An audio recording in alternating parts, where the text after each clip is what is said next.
Praise the lord. అందరికీ వందనాలు. ఈరోజు మనము మీ అందరికీ తెలిసిన విషయమే, మనం ఎఫ్స్టెన్స్ ఫైల్స్ కోసం అందరూ కూడా ఇన్స్టాగ్రామ్లో చూసాం కదా. ఆ ఫైల్స్లో చూస్తే, ఆ వీడియోలు చూస్తే అందరికీ చాలా బాధాకరమైన విషయాలు, మరి ఆ వీడియోలు చూస్తుంటే కన్నీళ్ళు వస్తూ ఉంటాయి. దీని అంతటికి కారణము పెద్దవారే ఉన్నారు. అయినప్పటికీ హాయ్ ఫ్రెండ్స్, అందరికీ ప్రైజ్ ది లార్డ్. ఈరోజు మనం మాట్లాడుకోవాల్సిన విషయాలు చాలా ఉన్నాయి. ఎందుకనంటే ఇవి చాలా దేవుని పరమైనవి, దేవుని విషయాలు, చాలా లోతైన విషయాలు. దేవుడు ముందుగానే చెప్పినట్లుగా ప్రవచన వాక్యాలు నెరవేరుతున్నాయి.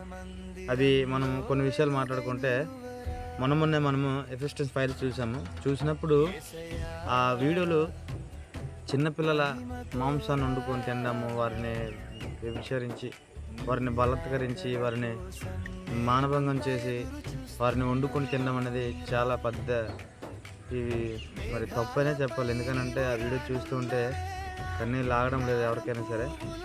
అది చాలా దారుణమనే చెప్పాలి. ఎందుకంటే ఇప్పుడు ఉన్న రోజుల్లో పెద్దలందరూ కూడా ఇలానే చేస్తుంటారు.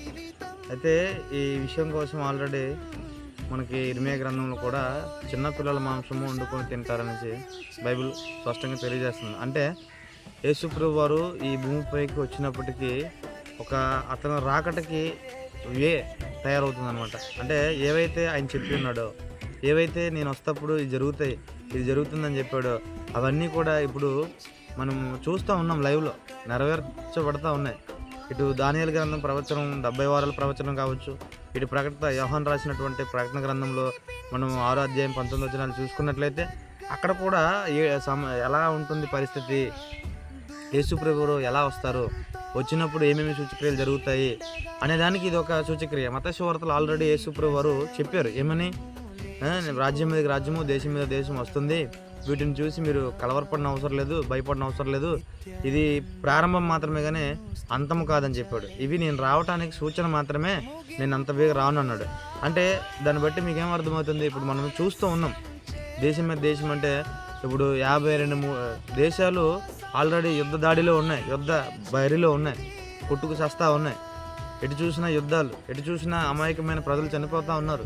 దీన్ని బట్టి మీకేం అర్థమవుతుందంటే మీరు కామెంట్లో తెలియజేయండి. తర్వాత మీ కామెంట్కి నేను సమాధానం చెప్తాను.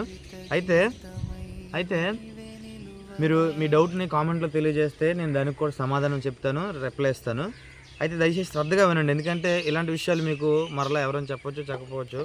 అలానే నాకు అంతగా తెలిసింది నేను అనట్లేదు, కానీ నాకు అనిపించింది, నాకు తెలిసింది, నేను చదివింది మాత్రమే మీకు చెప్తున్నాను. దయచేసి వినండి. ఎందుకనంటే యేసుప్రభువు వారు వస్తున్నారు. ఇంతవరకు మన లైఫ్ ఎలా ఉందనేది పక్కన పెడితే, ఇక్కడి నుంచి మన లైఫ్ అనేది ఎలా సాగించాలి, మనం ప్రభువులో ఎలా ఉండాలి, మనం ప్రభు మార్గంలో ఎలా నిలుచోవాలి అనే దానిపై మనము మాట్లాడుకోవాల్సిందే. ఎందుకంటే ప్రభు వచ్చినప్పుడు తనకంటే ముందు తన దూతలను పంపుతాడు. అప్పుడు ఎవరైతే దేవుని యందు విశ్వాసముతోనూ భక్తితోనూ ఉంటారో వారందరూ కూడా ఏమవుతారట? ఎత్తబడతారు. ముందు సంఘం ఎత్తబడుతుంది. ఎవరైతే దేవుని యందు నమ్మకంతో ఉంటారో వారు ఎత్తబడతారు. మరి ఇవన్నీ కూడా ఇవన్నీ జరుగుతాయి అన్నమాట. అయితే మీరు తెలుసుకోవాల్సిన విషయం ఏంటంటే, ఇప్పుడు అక్కడ దానియేలు ప్రవచించిన గ్రంథంలో చూసినట్లయితే ఇలా ఉంటుంది. శ్రమలు, మహాశ్రమలు, నిడివిడి 7 సంవత్సరాలు. అంటే మనకు వచ్చే శ్రమలు 7 సంవత్సరాలు. ఇటు ప్రకటన గ్రంథంలో చూసుకున్నట్లయితే 6వ అధ్యాయం 19వ వచనంలో చూసుకున్నట్లయితే ఇక్కడ కూడా మనకు సేమ్ చెప్తుంది. నిడివిడి 7 సంవత్సరాలు కొనసాగుతాయని శ్రమలు.